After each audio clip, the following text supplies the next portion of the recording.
જેને આપણે કહીએ છીએ ને સત્ય સનાતન ધર્મ એટલે યુનિવર્સલ ટ્રુથ, એ જ ભગવાન છે. હવે એનો કોઈ નાશ કરી શકે ના. ભલે વાડા હોય, સંપ્રદાય હોય, પંથ હોય, ઘણા બધા હોય, લાંબા હોય, ટૂંકા હોય, નાના હોય, મોટા હોય, પણ છે તો બધાએ સનાતનની છત્ર છાયામાં. અને આ સત્ય સનાતન જે છે ને એ જ આદિ નારાયણ છે, એ જ ભગવાન છે, એ જ મહાદેવ છે ને એ જ આદિ શક્તિ પરાંબા જગદંબા છે. અને આ ત્રણની છત્ર છાયામાં જે હોય એને કોઈ હલાવી શકે નહીં, હટાવી શકે નહીં, મિટાવી શકે નહીં. કેવા છે ભગવાન? સત્ય સ્વરૂપ છે ભગવાન. શાસ્ત્રીય વ્યાખ્યાઓ તો ઘણી છે. વૈયાકરણિકો પણ અલગ, મનીષીઓ પણ અલગ, ઋષિઓ પણ અલગ, રાજર્ષિઓ પણ અલગ અને બ્રહ્મર્ષિઓ પણ અલગ અલગ પોતપોતાના વિષયને અનુલક્ષીને સત શબ્દનો અર્થ કરે છે. પણ શાસ્ત્રકારો સરળ અર્થમાં સત્ય જ્યાં છે ત્યાં ભગવાન છે એટલે સાચું બોલવાની ટેવ રાખવી. બહુ જુઠ્ઠું જે બોલતો હોય એને બહુ યાદ રાખવું પડે અને વધારે હેરાન થવું પડે.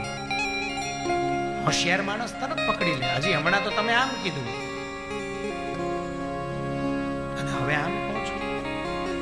કાલે તો તમે આવું બોલ્યા હતા, કારણ કે હવે પેલાને કાલનું તો કારણ કે કેટલી બધી વખત જુઠ્ઠું બોલ્યો હોય. એટલે ભગવાનનું એક સ્વરૂપ સત્ય છે. તો અહીંયા શાસ્ત્રકારો આપણને આજ્ઞા કરે છે કે સાચું બોલવું, સાચાના પક્ષમાં રહેવું, સત્યને ક્યારેય છોડવું નહીં.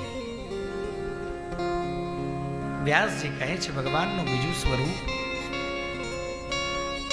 ચિત્ત.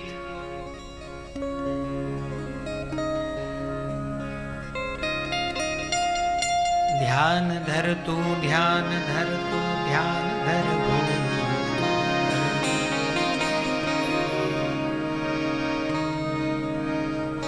ચિત્ત શબ્દનો એક અર્થ ધ્યાન ધરવું પણ થાય અને એક શબ્દના અર્થમાં શાસ્ત્રકારો એનો અર્થ કરે છે. વિદ્વાનો આચાર્યો કહે છે ચિતિ વૈ જ્ઞાનમ. ચિત્ત શબ્દ એટલે જ્ઞાન. ભગવાનનું પહેલું સ્વરૂપ સત્ય છે, બીજું સ્વરૂપ જ્ઞાન છે. આ સૃષ્ટિ ઉપર, આ બ્રહ્માંડમાં, અનંત બ્રહ્માંડોની અંદર વિલસી રહેલું અનેક ચિત્તની અંદર તર્ક, કુતર્ક, સુતર્ક, વાદ, વિવાદ, ચર્ચા, વિચારણા અને એનો જે અંત છે નિતાંત પાકી ગયેલું અતિશય જે જ્ઞાન એ પરમાત્મા છે.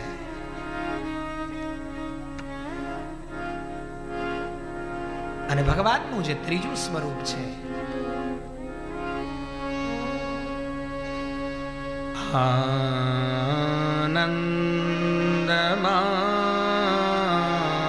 આનંદમાનંદ કર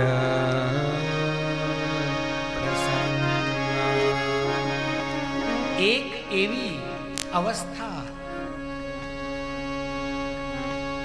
જ્યાં પહોંચ્યા પછી બીજું કંઈ કરવાનું બાકી રહેતું નથી અને એને આનંદ કહેવાય. આપણે તો રસ્તામાં કોઈ મળ્યું હોય ને ચમસો આનંદમાં હો લે. આ એક અવસ્થા છે, સ્થિતિ છે. કોઈ પૂછે ને કેમ છો એટલે આપણે આપણા મોઢામાંથી સહેજે આવો શબ્દ નિસરી જાય.